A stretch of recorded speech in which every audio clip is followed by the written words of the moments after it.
সমাজ থেকে অপরাধ দূর করতে আর হারানো ঐতিহ্য ধরে রাখতে ব্রাহ্মণবাড়িয়ায় ঐতিহ্যবাহী লাঠি খেলা অনুষ্ঠিত হয়েছে।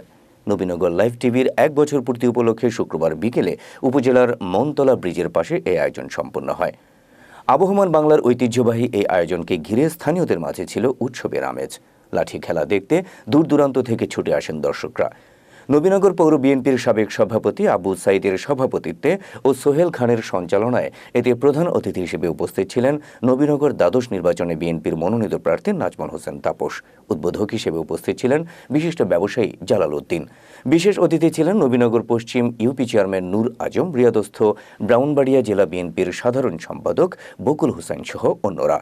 এ সময় প্রায় হারিয়ে যেতে বসা এই লাঠি খেলাকে টিকিয়ে রাখতে প্রয়োজনীয় পৃষ্ঠপোষকতার দাবি জানান বক্তারা।